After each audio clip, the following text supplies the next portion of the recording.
bulungi ekiseera kyona embeera the Lord is good and all the time. That is nature. So once again I welcome you to this holy sacrifice of Mass. And I say those words deliberately. Holy sacrifice of Mass. Holy sacrifice of Mass. We are in a holy rite. The rite of Mass. The whole of it is a rite of Mass. And in Mass, Jesus Christ sacrifice.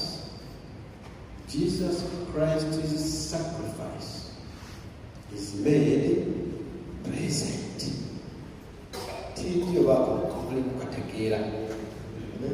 In Mass, Jesus Christ's sacrifice on the cross is made present. That's why this is a mystery. Chamagero ngebyamagero muboneyo tikundi yakoze ekyamagero. It's a mystery. Why is it a mystery? It's not because Jesus Christ immolates himself again or is immolated again. Immolated is to be killed the way he was killed on the cross. The nails were hit into his fists and the feet. It's not repeated. That sacrifice is not repeated. Taira kufa, taira kukomererwa. But ekyamagero ekyo kibaawo. Taira mukayi kijja mu maiso kiba kyaliwo. Aye batwinda okusoma emisa kibaawo. Taira mukayi kibaawo. Oide oluzungu lulungi lulina ebibono bingi byosobola okukozesa ebisenga bulungi. So the sacrifice is made present, and that's why we are healed. That's why we come in Mass and we are healed.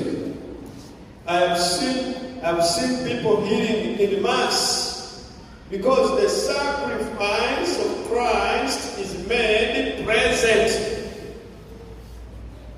The Jesus who went on healing people, the Jesus who gave gifts, even on the cross, he gave us a gift.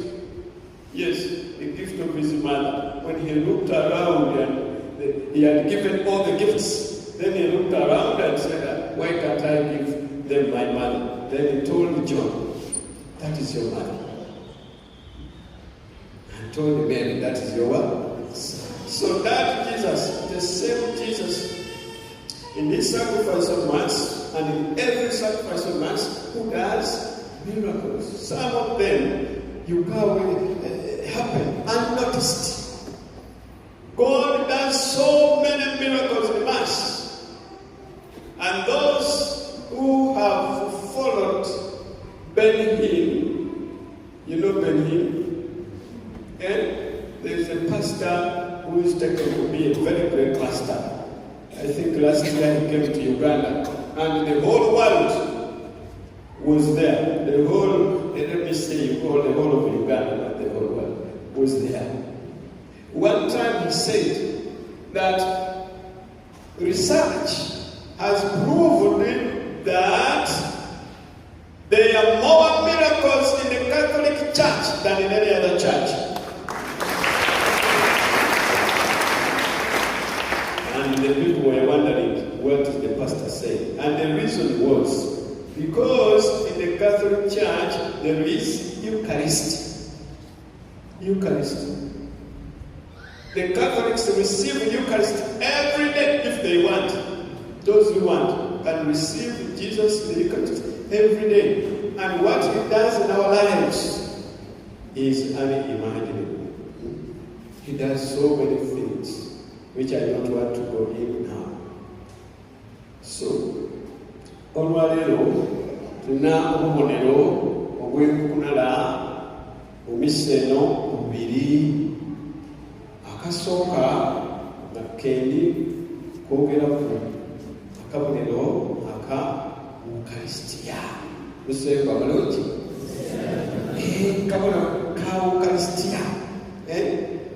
Katwambuka bayitibwa Mukama. Tusagamize tukairemu katwambuke entande tuse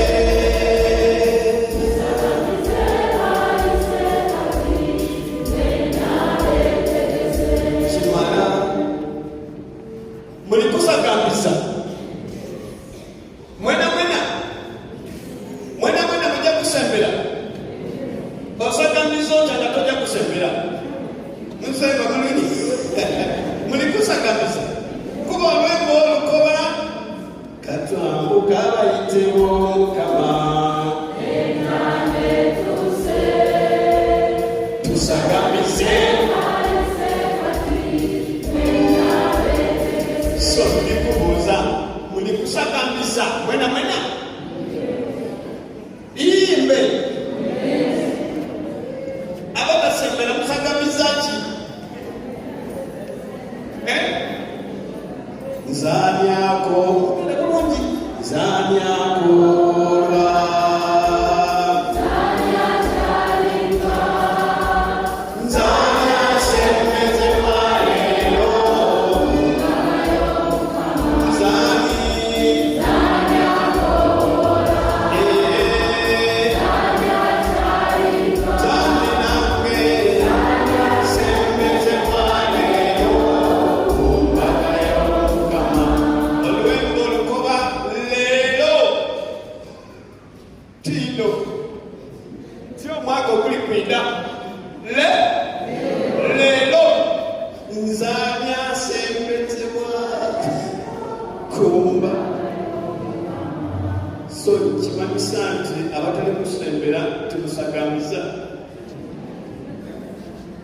musemba bulungi ekiseera kyona.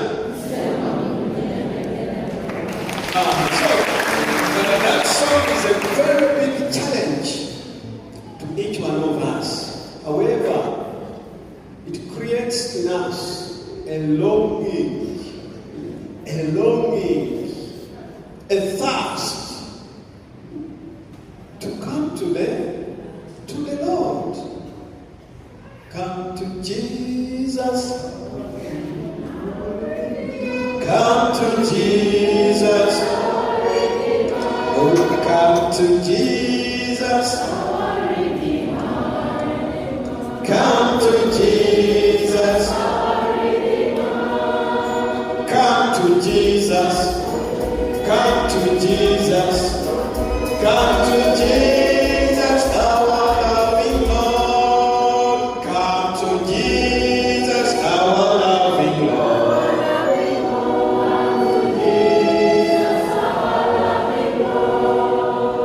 Come to Jesus, our loving Lord.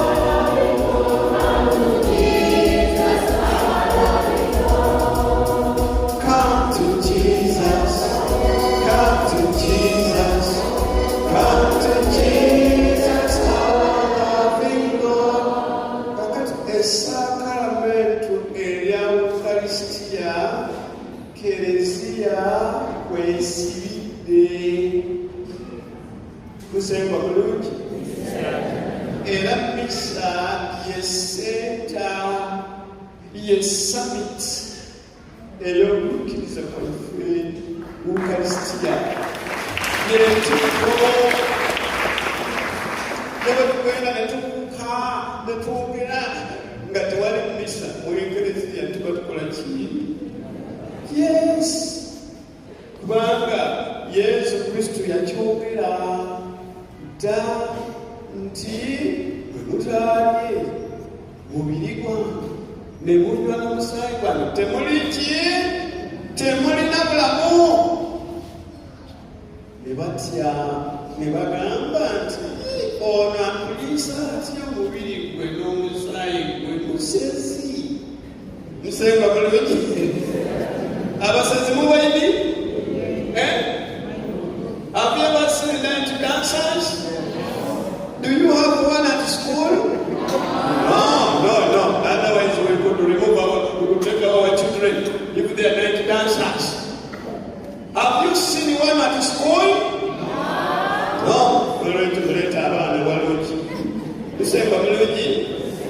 Yes.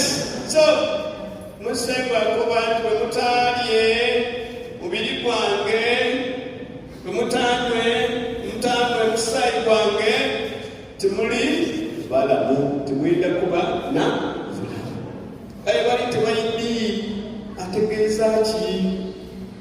Olwaleero Musenga mwene yatamukola ekyo kyali ali kumanisa ng'atukolerawo esakramento eryaki? Erya Ukaristia. Nti guno mubiri gwange mutoole mukole ki? Guno musaayi gwange mutoole mukole ki? Munywe kumwenamwena. Yakoba mwenamwena. Era mwenda kuwulira mwenamwena. Musenga bulungi. Ekiseera kyona. Era oluusi nsanyukira nnyo abaana abajja nga tebasembera abato ne batuuka awo ne bakutunuulira ng'olaba yeegombye n'okusinga asembera. Musenga bulungi. Abaana ababadde okusembera wano nga tebasembera beegomba nnyo okusembera n'okusinga abakola ki? Abasembera. Era oluusi Yesu yennyini asalawo n'abeewa tindyo beetu mukindi. Mu Italy eyo waliyo Zosooti ng'ali kusembeza. Then wabaawo akaana akato tekaaja mulayini. Kasigala kakoze ki? Katyamye. Aye okwegomba nga kusinga okwabonabona abaali bakola ki? Bali kusembera. Nekegomba. Batukoba nti Yesu n'abuuka mu kikompe n'ajja n'agwa ku mutwe gw'akaana. Musenga bulungi. Obuti Musenga mwene bw'agwa ku mutwe gw'akaana, Musosooti akola ki? Asobola okuloba. Yajja bugye yawa omwana Ukaristia. Musenga bulungi. Ekiseera kyona. So, Ukaristia n'entanda yaffe abali kulamaga. Ukaristia etwongera mu kubiikiriza. Bw'oba osembera oba n'amaanyi ag'omwoyo n'omubiri. Oba ng'osembera sitaani tasobola kukwebangako okutoolaku ng'olina ebintu by'oli kukola ki? By'oli kukola ebitakwatagana na Katonda. Aye bw'oba ng'osembera bulungi. Kuba abandi tuwulidde nti waliyo abalogo. Baliyo bangi. Ne wano mu Eklezia osobola okusanga nga batyamye. Tulinabo. Musenga bulungi. They're there.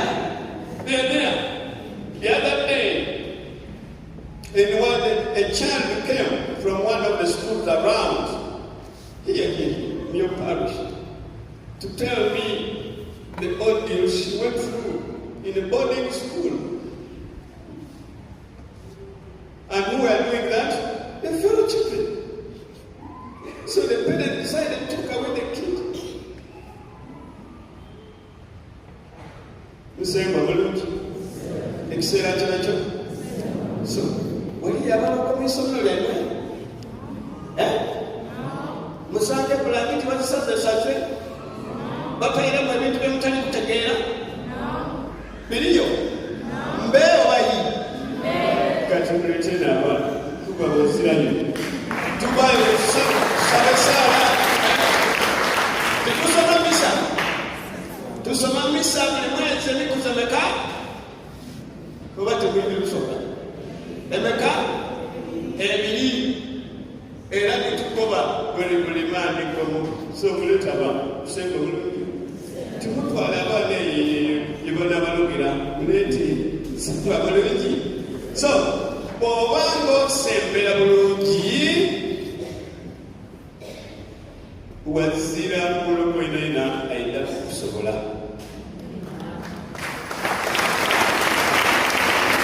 obanga osembera ndi kwogera ku Ukaristiya okutya konakona kusibe okutewa wansi waki omusalaba ku mulimu gwo nwera musengwa mulungi totya muntu yenayina n'obwowulira nti onoba oyo iwe totya kuba olina musinga ki amaani musengwa Yesu Kristo.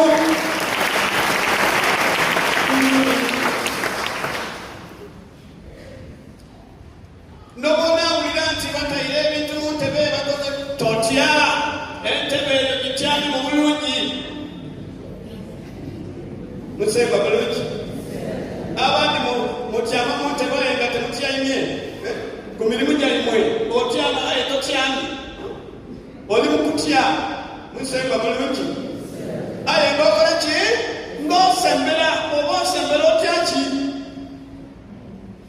kodi niwe oli mukutambulira mu nzikiza obanga oli mukutambulira mu nzikiza ate nga bw'osembera iwe ojja kufa nkiiramu ojja kufa musengwa mulungi kuba musengwa yatukuba nti bw'oba oli mbindi baki bw'oba oli kusiba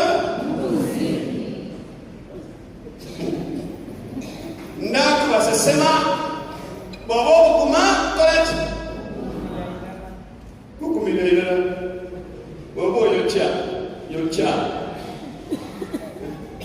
So the Eucharist is the center of our life, and that's why for us we take it seriously in our schools. There must be the Eucharist so that our kids can be not only bright but alive in spirit, okay? Because it increases the faith of the children, whether they know or they don't know. You who receive the Eucharist every day, you must feel that you are alive in the spirit. Secondly, and the last about the Eucharist, when Jesus was on the cross, he said a very important, I can call it a fecund word, a very big word. I forgive them. I forgive them. If you receive the Eucharist and you carry on grudges, things of long ago, things of today, you are there seated, but you are carrying on a very big, luggage in you. And some from your parents, some from your siblings, some from the people you work with, some everywhere. Then you are wasting your time to receive the Eucharist, because Jesus on the cross, he said, Father, I forgive them. And the Eucharist you're receiving is Jesus himself. And that's why we call it a sacrifice. A mystery, known as a mystery, a chamagero, unto Yesu awa era akuyamba okutandika okusonyiwa. I have heard great testimonies of women and men who have receiving the Eucharist. Abasada n'abakazi bampa obutuuzi obw'okusonyiwa nga bamaze okufuna ki? Yesu Kristo. Waliwo ono faada eyankobera tiwaliwo omukazi mulala eyo mu nsi eya Kenya. Omukazi ono yalinga mu Kikuyu, so yajja mwirwaliro yasangayo omuntu owundi nga ayenda musaayi, okumuwa omusaayi musemba mulungi nga wazira akola ki? Amuwa musaayi. So yafuna omutima okumuwa musaayi, aye yakuba nti nze ndi mu Kikuyu, ole muki? Muluwo. So omutima gwakaluba, yajja yasoma misa nga tagendaire kusoma misa kujja kukola ki? Kugaba musaayi. Ayo olwava mu misa yatambula butambule olw'okuba yasembera, byawulira nga omutima gugonze, yajja yagaba musaayi, jakasa omulwaire.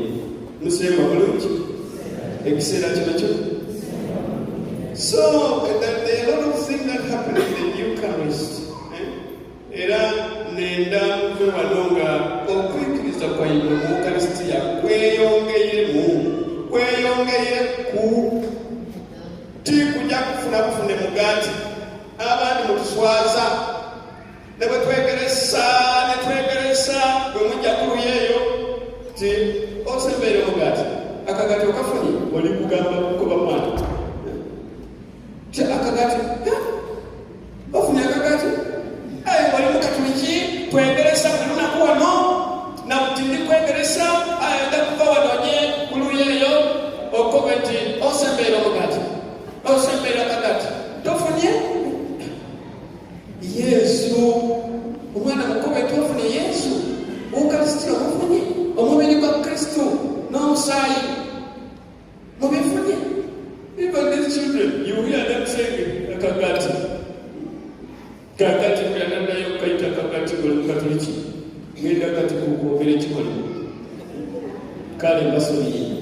Musemba balungi ekiseera kyona. So let us respect, let us revere in the Lord. Muyingira mu Eklezia eno mana nti musemba akola ki? Aliwo abamu bwe kasita obona nga ettaala eno erikwaka, musemba bulungi, ettaala eno erikukola ki? Tutaawa ettaala aye wano bagibiika obona erikwaka oba terikwaka? Eyaka mbeeyi kimanyisa ki? Aziramu. Aye bw'obona ng'erikwaka manya nti musemba akola ki? Mwene mali ki? Kuba akabonero musemba omukisa okuba mu maiso go, ndi mwonooni nsaasira ndidye mu maiso go. So abandi mubaire temwidi ettaala yaka akwataala emanisaaki olwaleero ekyo nkoze ki? Mukitegeire. Musemba mulungi. Akabonero akandi nako kunaaza ki? Ebigere. Tujja kunaaza abasaada, abakazi, abaana n'abavubuka. Aye mu batume ba Yesu Kristo mwali nga muziramu mukazi n'abaana. Abavubuka baalimu nga Yowaana yali muvubuka. Musemba mulungi. Aye Papa Francis yatwikiriza okunaaza ebigere abakazi n'abaana. Musemba mulungi. Kuba bano kabonero akabatume 10 n'abameka. Lwaki tunaaza ebigere? Kabonero akokwetoowaza kwa musemba waffe ani Kristo n'ekikulu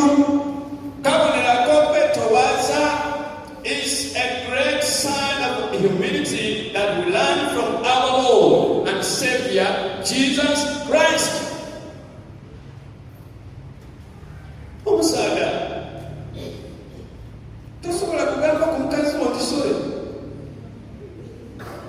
nobanga ensobi ogikoze ojja mu maaso okuba nti ndi musaada aya akagamba sole bw'okwogera ofa irimu abaana bato muyinza okukoba sole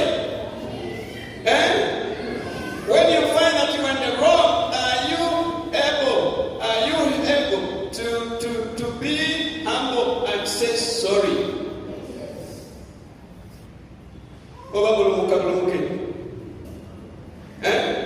So sorry doesn't take anything from you, but it's a sign of Jesus' humility. So whenever you say sorry, know that you are learning from Jesus, who was humble even up to the cross, and not only the cross, up to death. He died. He came to save us on the cross. The worst punishment that the Romans would give was to crucify somebody on the cross. And they used to just tie them, but for him they nailed him. For a purpose, God designed that Jesus is nailed so that blood can come out to wash away our sins. That's why when you sit in the church like now, and you know very well that you have a sin and you don't have even any remorse, you are in the wrong place. The Lord is good. When you sin, feel some remorse and tell the Lord that I am a sinner. Simple. I am a sinner. I will go to the chibi. I am a sinner. O wulira bulungi manya nti oli mukutambulira mu kufa. Manya nti waliwo ekizibu ekinene nnyo ekijja okutwala ki obulamu bwo. Lwaki? Kuba Pawulo atukoba atya? Atukoba ati empeera ey'ekibi kukola ki?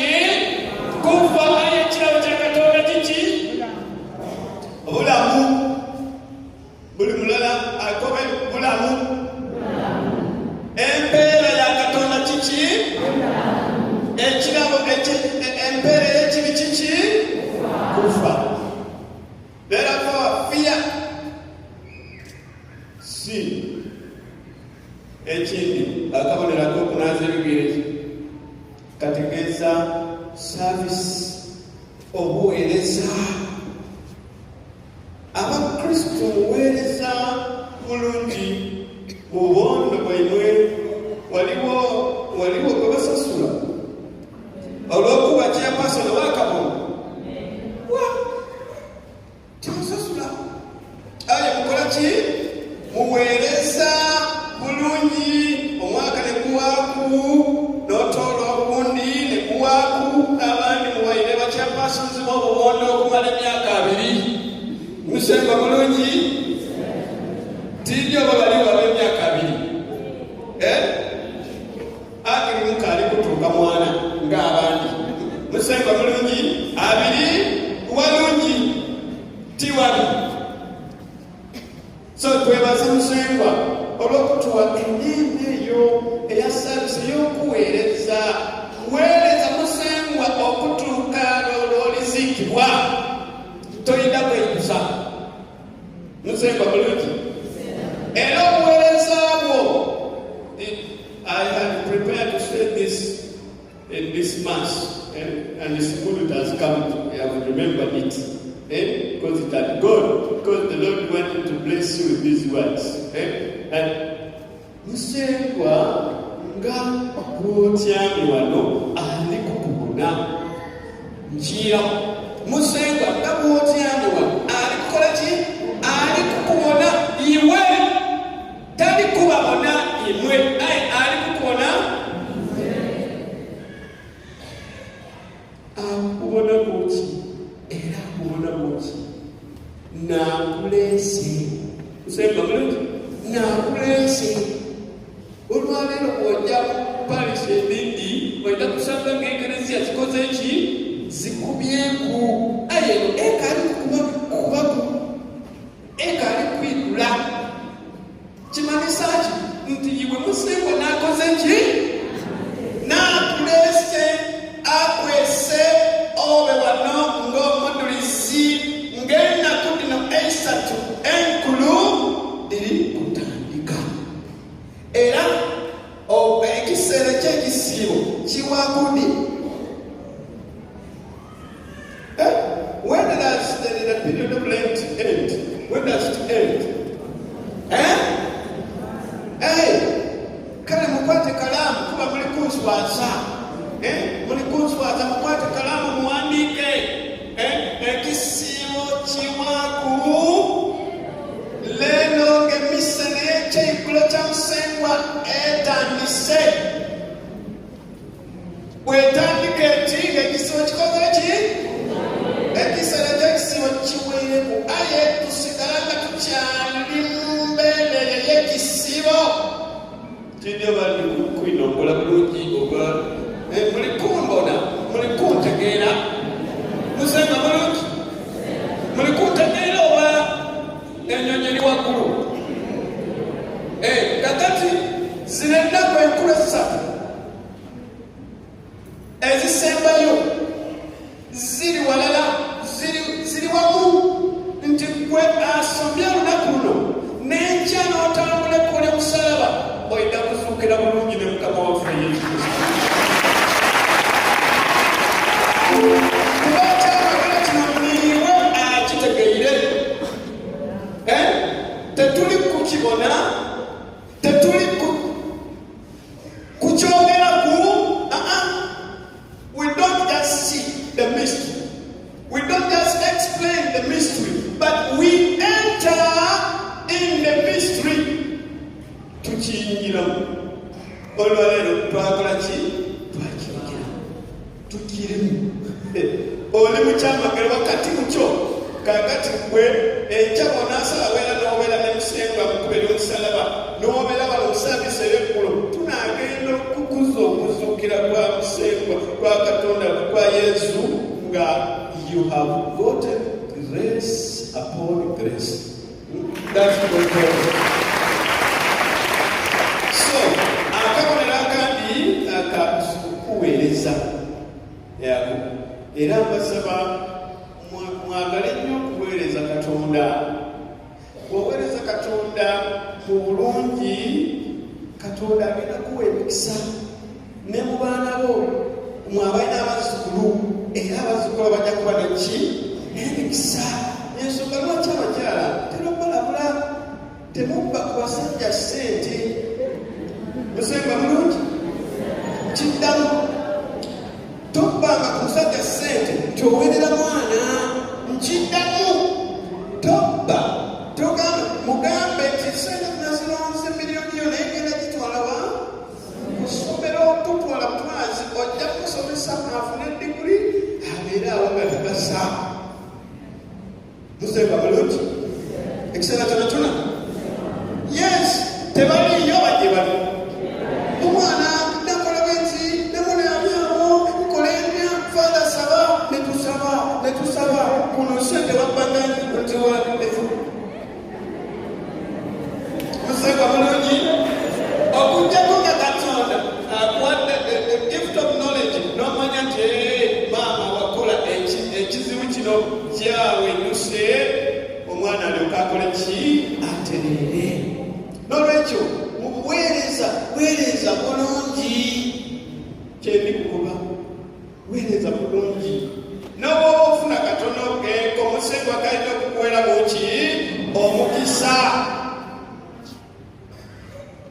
Abaana bano bonna beetaaga omukisa.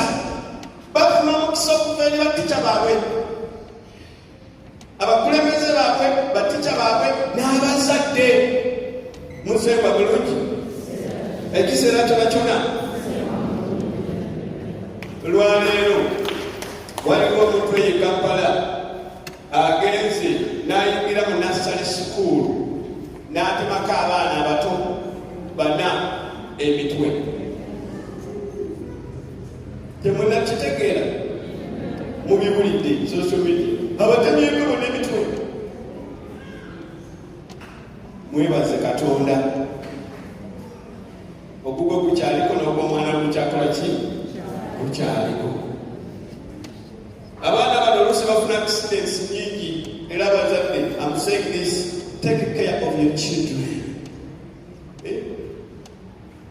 Omwana emmanga awo ku ssomero senge nga musaze ebyenda byonna katabiveeyo. Mwana wasome muto berenya senge nga akoze ki amusaze. Abaana bakwate bulungi, kyenjogerako kiragiro kisinge, bakwate bulungi, mubakuume bulungi. That's what we do in our schools. Lolo kyo tubakaali temutunyingira ti nga muli kaali tetwagala senge nga akole ki abasale naye bajjiika nammwe mukole ki do the same. Abaana bakwate bulungi, bonna buki buweereza musengwa bulungi ekiseera kinakyo kale. So ekyo ndowooza nga kimala, ngenda kusemberayo n'ebigambo bino. Ennaku zino essatu enkulu kozi ngambye ennaku zino ekisibo kiggwako ddi ku ssaawa mmeka ng'emmisa etandise singa ewedde ng'emmisa ekoze ki naye olwekoloka zitandika bwe pa ng'ekisibo kikoze ki kiweddeko. Kati ennaku zino essatu enkulu mulimu olwokuna oluki si lutuukirivu. Sagala abantu kunsekerera nti toyigiriza Father, toyigiriza ulida oli wagamba nti olwokuna olutuukirivu, olwokuna luki olutukuvu, n'olwokutaano luki, n'olwomukaaga luki olutukuvu. Byatandikawo ddi? Byatandikawo dda mu early church. Ba Ambrose, ba Augustine, abo bajjajjaffe mu kukkiriza abasumba mu mulembe ogwokuna n'ogwokusatu eyo, naye nga tebiri bweno developing olwaliro olukola ki ebiri. Eklezia agenda ekulampulampula ng'ekyusa mpolampola okutuuka ku level gitukola ki gituliko. Byatandika dda, eklezia atandika dda okukuza ennaku ki zino enkulu essatu. Era bwe bade etandika misa bagambye nti olwokuna luno olutukuvu lulina erinnya eddala. Linnya ki? Abalapira bagamba kawundo. Linnya ki? Mawunde. Badde bakwata I said mawunde, si kawundo, si mande. Mawunde Thursday. Negamba mawunde kitegeeza ki? Neboga nti mawunde kimala kaza togamba kawundo. Mawunde kimala mawunde kitegeeza ki? Mandate. Sebo badde ebiduka bikwata mu ngalo kubanga abayizi abalungi babakwatako mu ngalo. Mandate kubanga Yesu ku lwokuna luno yagamba abatume be nti kino mukikola okola ki? Yali abalagira engebe mandate command kino mukikola okola ki? Okunzijukira kino kye tukola buli lunaku bwe tusoma ki? Misa. Ekisiba kiba kya Patrick n'ekyamwana n'ekyamwemutuukirivu nga mukyali mu lubereberye na kaakano na bulijjo emirembe n'emirembe. Amen.